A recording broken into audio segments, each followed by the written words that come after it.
जैसे एक वर्ष समाप्त होता है और दूसरा हमारे सामने खड़ा होता है, हम स्वयं को एक चौराहे पर पाते हैं। इज़राइल प्रतिज्ञात देश की सीमा पर खड़ा है, पीछे जंगल है, आगे अनजान भविष्य, और मूसा वह नेता जिसने उन्हें यहाँ तक पहुंचाया अब उनके साथ आगे नहीं जाएगा। क्षण में भय भर जाता है। प्रश्न मन में उठते हैं पर शब्दों में नहीं आते। अब हमारा नेतृत्व कौन करेगा? आगे क्या होगा? क्या परमेश्वर अब भी हमारे साथ रहेगा?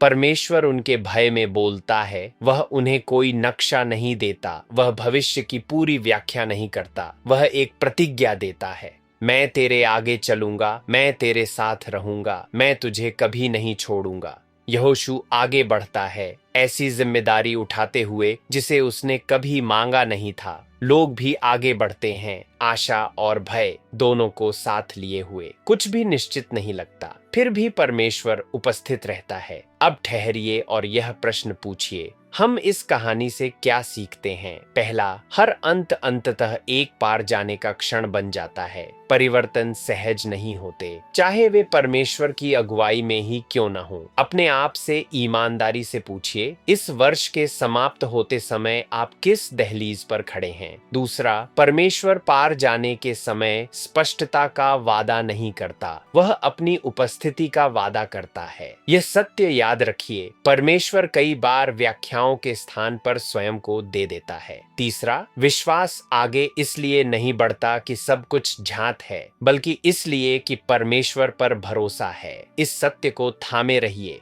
हम अनजान में प्रवेश करते हैं उस परमेश्वर के सहारे जो हमारे आगे आगे चलता है। जैसे यह वर्ष समाप्त हो रहा है, हो सकता है हम न जानते हों कि अगला वर्ष क्या लेकर आएगा, पर हम यह अवश्य जानते हैं कि हमें कौन थामे हुए है। आइए प्रार्थना करें। हे प्रभु, जैसे यह वर्ष समाप्त हो रहा है और नया वर्ष समीप आ रहा है, परिवर्तन की इस दहलीज पर जब मार्ग स्पष्ट न हो, हमें स्मरण दिलाइए कि आप हमारे आगे चलते हैं और हमारे साथ चलते हैं। आमीन। हम नए वर्ष में अकेले कदम नहीं रखते, परमेश्वर हमारे आगे चलता है।